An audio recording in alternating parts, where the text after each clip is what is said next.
Olá, pessoal! Vamos dar início ao conteúdo da disciplina e a nossa primeira aula vai ser sobre análise exploratória de dados. Mas antes de começar a aula, eu quero dar um aviso aqui rapidinho, é que eu vou precisar remover essa câmera aqui dos vídeos, uma porque para evitar esconder algum conteúdo que tenha nos slides e outra para diminuir o tamanho do vídeo. Por exemplo, o vídeo da apresentação da disciplina ficou com cerca de 600 MB. Ficou muito pesado, deu trabalho para eu diminuir. Tive que reduzir bastante a qualidade do vídeo da aula. Então, eu optei por ter que excluir a câmera de vídeo para diminuir o tamanho. Mas o áudio com a explicação do assunto vai permanecer em todos os vídeos, beleza? E eu quero começar a aula de hoje perguntando para vocês: por que estudar estatística? Qual a necessidade de você aprender estatística em um curso de bacharelado de sistema de informação? Então, gente, é importante estudar estatística porque ela proporciona os meios e as ferramentas para encontrar estruturas em dados, entender e buscar soluções para questões sociais importantes.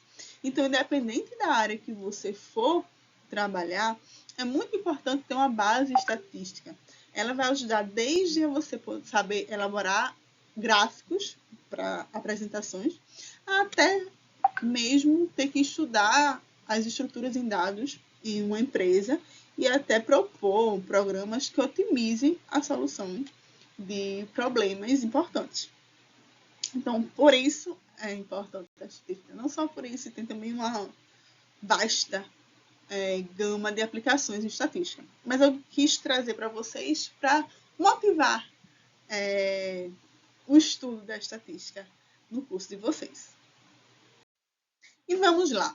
Antes de tudo, precisamos deixar claro aqui alguns termos que são muito utilizados em estatística, certo? E às vezes não são bem entendidos. Então, vamos começar a aula já deixando bem claro esses termos importantes, muito usados na estatística.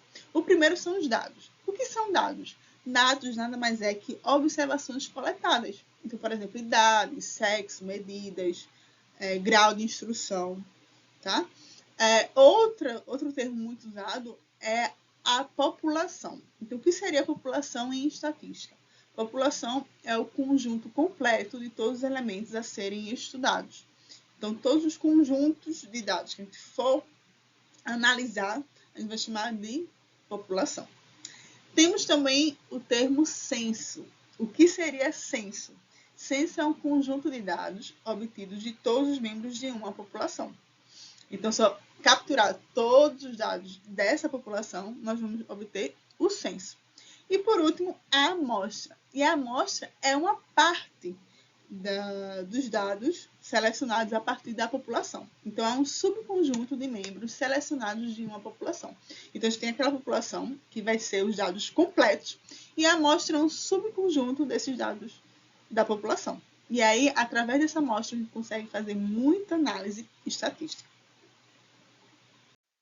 E com relação aos dados, podemos classificar em dois tipos: os dados qualitativos e os dados quantitativos.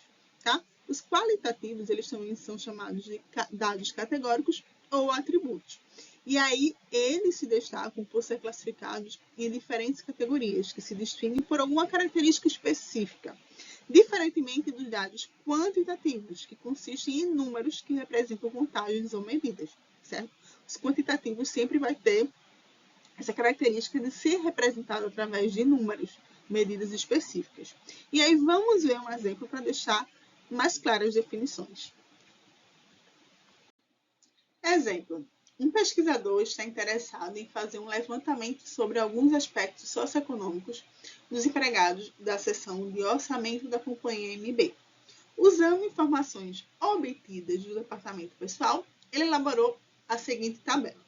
Então, aqui temos uma tabela em que a primeira coluna está a variável dos aspectos socioeconômicos dos empregados. Na segunda coluna, a representação para cada variável. Então, nas variáveis temos estado civil, grau de instrução, número de filhos, salário, idade e região de procedência. Então, analisando essas variáveis aqui, quais são as que têm característica de ser dados quantitativo ou uma variável qualitativa. Então, vamos lá. Lembrando que a variável quantitativa ela é representada por números, quantidades específicas, medidas. Então, estado civil não se enquadra porque estado civil não tem um número que corresponde a essa variável. Por exemplo, o estado civil é solteiro, casado, divorciado e assim por diante. Grau de instrução também não. Grau de instrução são as escolaridades. Ensino médio, superior, também não tem característica de ser uma variável quantitativa. Já número de filhos corresponde a uma variável quantitativa, é um valor numérico. Então, quantos filhos cada empregado tem? 0, 1, 2, 3 e assim por diante. Então, a variável quantitativa sempre vai estar relacionada com valores, tá? Números. E já a variável qualitativa, não. É através de uma característica que represente aquela variável, como estado civil, solteiro, casado e assim por diante. Ficou claro? Então, salário é uma variável quantitativa ou qualitativa? Salário tem a ver com valores, números, então salário é uma variável quantitativa. Idade também é uma variável quantitativa, a gente vai ter valores ali que correspondem à representação dessa variável. Já a região de procedência, a região não tem valores, esses são nomes, são características que correspondem àquela variável, então região de procedência é uma variável qualitativa, assim como estado civil e grau de instrução. Além disso, para cada variável, a gente ainda pode ter a classificação em dois modos. No caso, para a variável qualitativa, podemos classificá-las em nominais e ordinais. E para a quantitativa, podemos também classificá-las em discreta e contínua. Então, primeiro, para o caso das variáveis qualitativas, quando é que uma variável qualitativa ela é classificada como nominal? Então, essa variável qualitativa é nominal quando não existe nenhuma ordenação nas possíveis realizações, certo? E ordinal é quando houver uma ordem nos seus resultados. E quando houver uma hierarquia, uma certa sequência ordinal nessa variável, certo? Daqui a pouco a gente vai fazer um exemplo que vai deixar mais claro também essa diferença entre nominal e ordinal para a variável qualitativa. E para a variável quantitativa, temos os casos de serem discretas ou contínuas. Para a variável quantitativa discreta, a gente tem que ter os valores de forma finita, um conjunto finito, e enumerável de números, tá? Nesse caso, os valores eles têm que ser valores inteiros, tá? Realmente do conjunto dos números inteiros, os valores inteiros, sem ser partido, quebrado, fracionados, tá?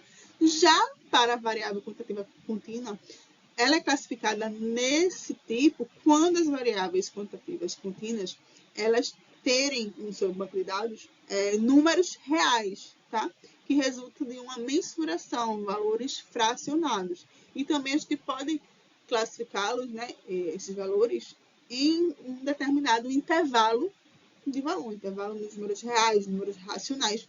Então, aqui, geralmente, a gente representa como um intervalo de números reais.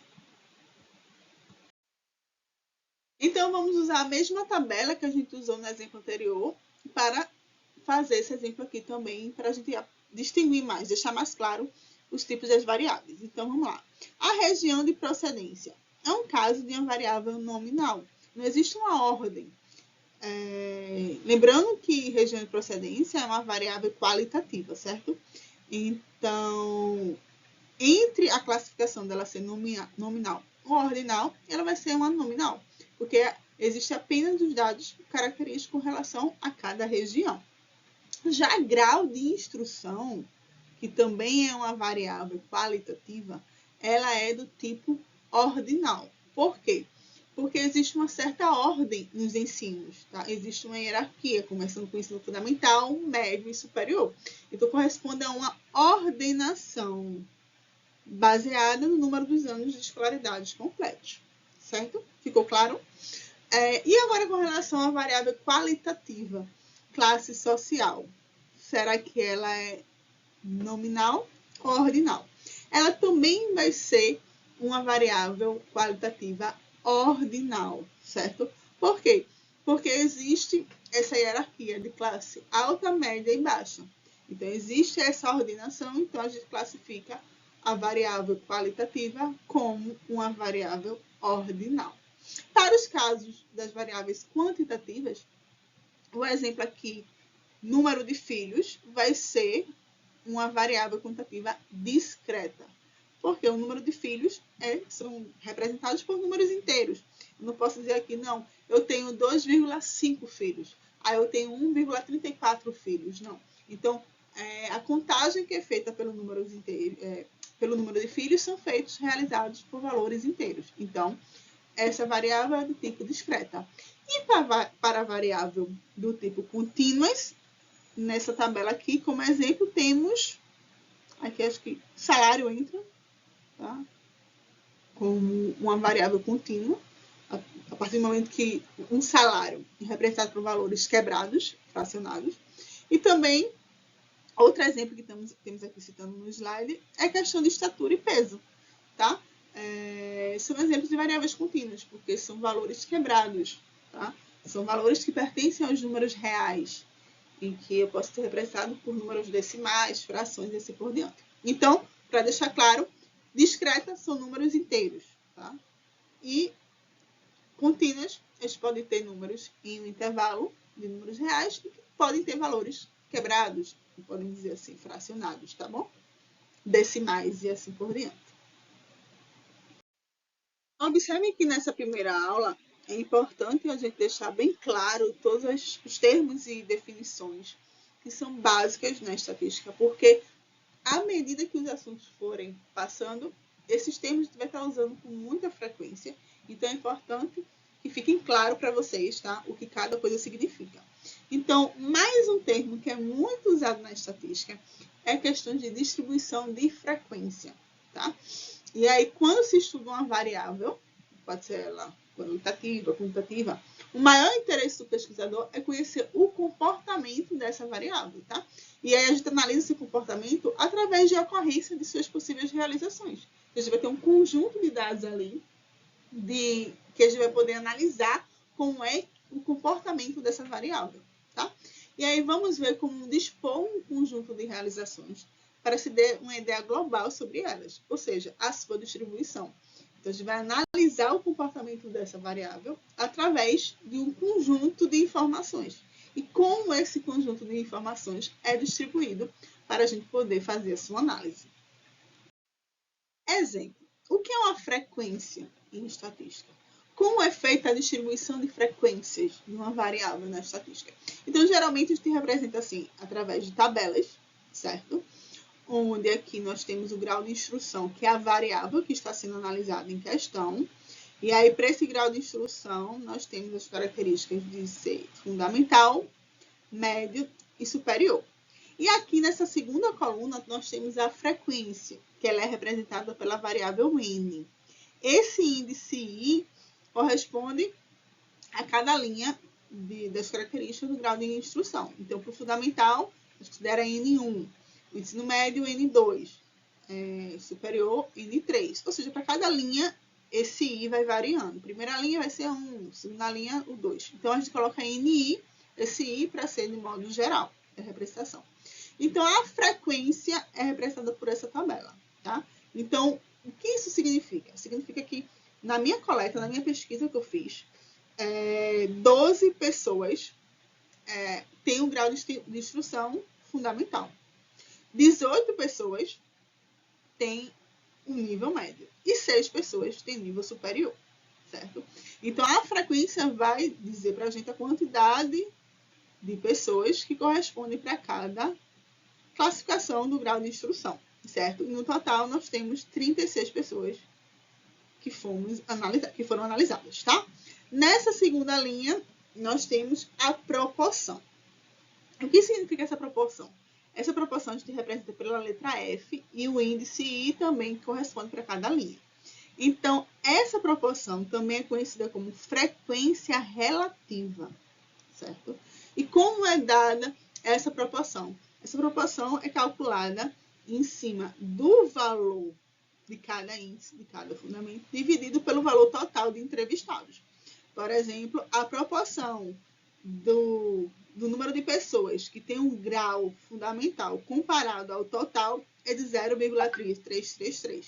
Ou seja, é só pegar aqui 12, para esse caso de cá, deixa eu fazer aqui.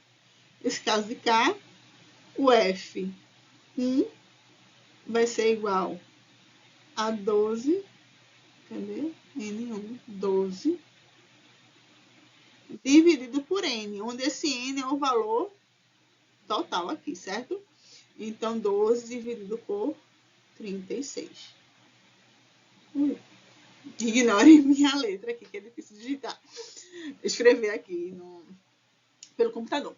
Mas, enfim, então, esse F1 corresponde a 0,333, é considerada a proporção, ou seja, a frequência relativa do número de pessoas que têm ensino fundamental comparado ao total de pessoas que foram, dos dados, né, de pessoas que têm aqui o grau de instrução da pesquisa. E F2 vai ser 18 dividido por 36. Quem é F3? 6 dividido por 36. E aqui a gente tem, nessa tabela, os valores da proporção. E quando eu somar, tem que dar igual a 1, porque é o total somado, certo? Então, N1, para indicar a frequência, a gente chama de frequência absoluta, que é essa primeira coluna aqui, certo? E a proporção, como falando aqui, é dado por essa fórmula Fi, que é igual a Ni sobre N. E a porcentagem tu multiplica por 100, né? Então, aqui nesse caso, das pessoas entrevistadas, 33,33% tem o nível fundamental, 50% tem ensino médio e o superior apenas 16,67%. E aqui eu trouxe mais um exemplo para vocês, para deixar mais claro como é feita essa tabela estatística com relação à frequência, tá? Tanto frequência total, absoluta, como frequência relativa. Então, vamos lá. Basicamente, é feito desse tipo. Considerem aqui os dados de professores da UAB, o FRPE, segundo o número de filhos, tá? Então, foram entrevistados 25 casais, certo? E teve esse banco de dados. Então, o primeiro casal tem tem 2 filhos. O segundo casal, 4 filhos. O terceiro casal, 0 filhos. E assim por diante. Então, vejam que existe, né, uma repetição. Se você fosse escrever em ordem crescente, a gente poderia começar, né? 0, 0, 0, 0. Então, a gente pode observar aqui, ó, que 1, 2, 3, 4 casais possuem 0 filhos. Então, quando eu vou fazer a tabela aqui para representar a frequência absoluta e frequência relativa, então, na primeira coluna, eu vou relacionar aqui a variável. Qual é a variável? Número de filhos. E quais são a classificação, os dados para esse tipo de variável? Tá? A variável quantitativa. Então, temos a classificação de 0 a 5 filhos. 0, 1, 2, 3, 4, 5 filhos. Então, a frequência, aqui na segunda tabela, que é a frequência absoluta, vai ser a quantidade de casais que correspondem a cada variação do número de filhos. Então, vimos aqui que existem 4 casais com 0 filhos. Então, na primeira linha, aqui a gente vai corresponder a 4. Quantos casais possuem um filho? Então, aqui, ó, 1, 2, 3, 4, 5, 6, 7. Então, aqui nessa linha, a frequência de casais que possuem um filho é igual a 7. Ou, em outras palavras, se você quiser olhar pelo lado só numérico, então, qual é a frequência que o número 1 aparece aqui na relação de número de filhos? Então, você conta aqui a quantidade de 1 e vai ter 7. E assim sucessivamente, certo? E a frequência relativa, a gente soma aqui o total 25 e é feito como foi explicado no slide anterior. É só dividir a frequência para cada caso pela frequência total e a gente obtém o valor da frequência relativa. E agora, para fechar a nossa aula, vamos estudar alguns tipos de gráficos. Acredito que todo mundo aqui tem alguma noção, ou já viu algum gráfico na vida. Então, quem já viu, é bom que revise. Quem não viu, vou tentar explicar aqui de forma mais objetiva possível, certo? Então, existem alguns gráficos que são mais adequados para um determinado tipo de variável específica, certo?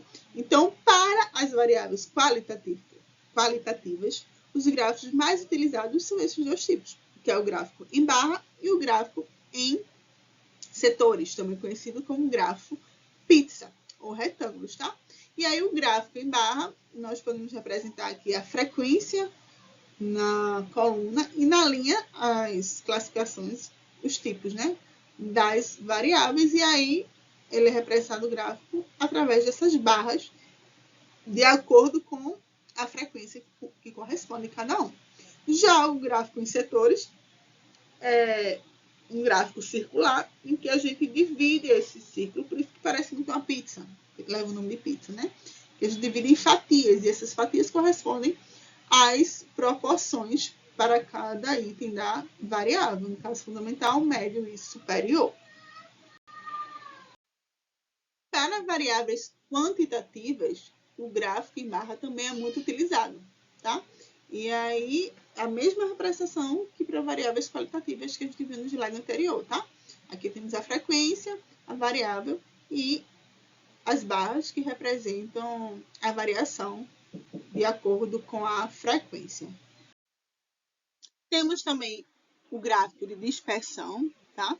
Em que, nesse caso, os valores são representados por pontos ao longo da reta, certo? Empilhados. E dessa forma, a gente consegue ver de forma mais detalhada a variação dos dados. Outro gráfico, também conhecido para variáveis quantitativas, é o histograma, tá? Que ele parece muito com o gráfico de barras. Mas aqui a diferença é que as barras são contíguas, tá?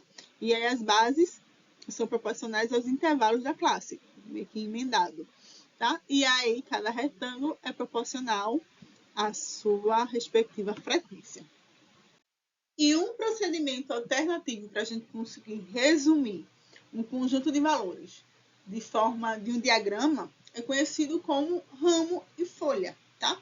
E a vantagem desse diagrama sobre o histograma é que aqui a gente não perde informações, a gente consegue descrever todos os dados de forma mais detalhada, tá? A gente consegue discriminar, vamos dizer assim, até as casas decimais dos valores.